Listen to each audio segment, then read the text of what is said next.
I'm Dow Bartling, and I certainly hope you're having yourself a sunnier and warmer day. What am I doing? Dow, what are you doing in your red-green outfit? And who is Red-Green? Well, Red-Green was a character, and Red-Green would speak of different types of wisdom, philosophy, if you will. In fact, a little bit, that's where I kind of got my corny philosophy. But he would do it, of course, in a humorous way. Red-Green. Go to YouTube, and I'm sure, say, Red-Green episodes, I'm sure you're going to find some there.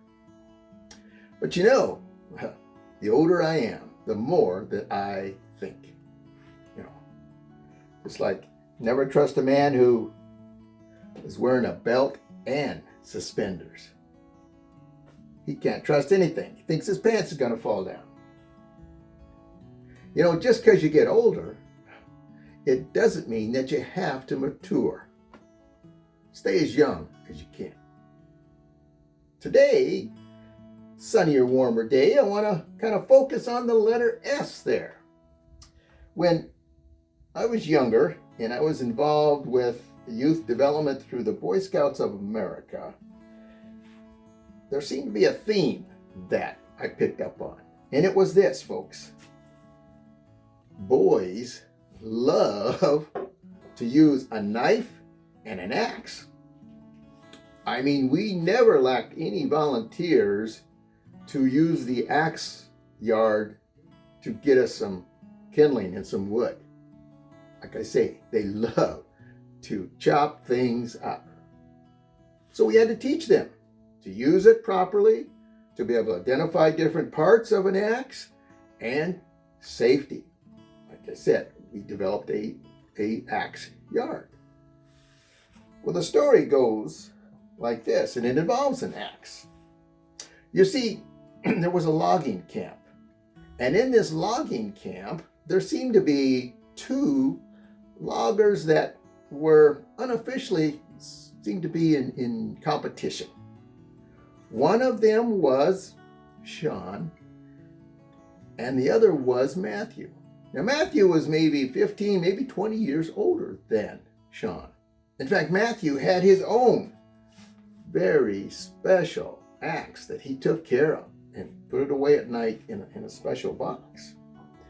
Well, the camp decided, hey, we're going to finalize this.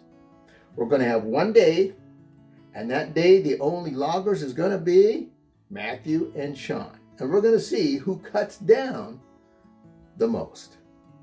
So after their buckwheat breakfast, which will stay with you all day, believe me. After that breakfast, they took them out into the woods where they couldn't see each other, and they shot the gun off to start.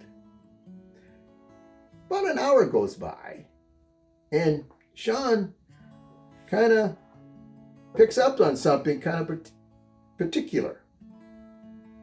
It was this. He could not hear Matthew. He could not hear Matthew chopping. Matthew had stopped.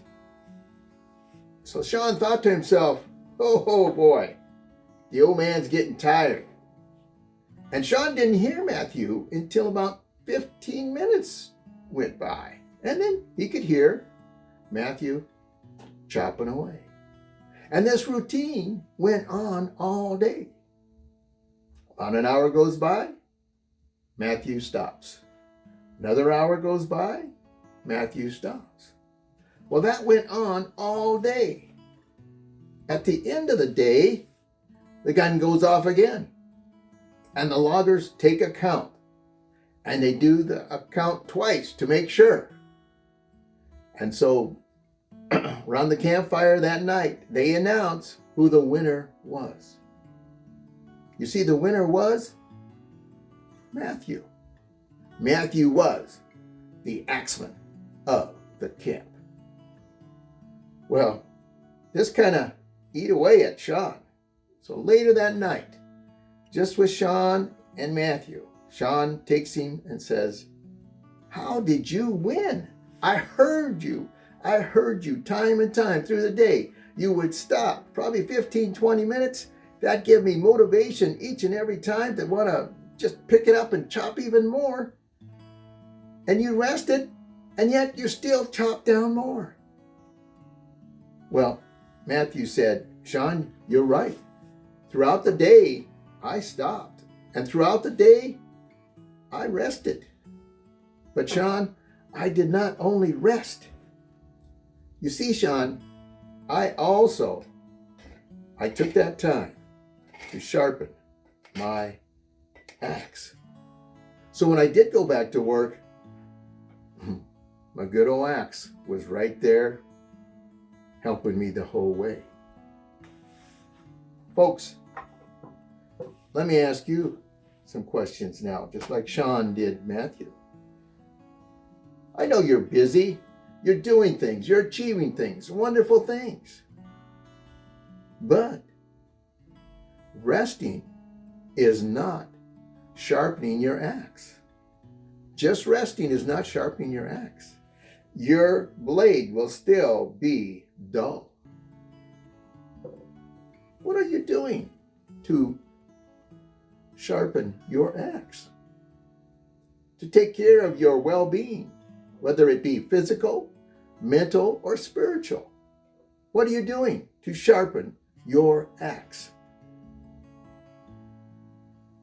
A reader, this particular reader reads probably 80% of his day reading, then accomplishing, but he reads all kinds of things. 80% of his time reading. You know who that is? Warren Buffett.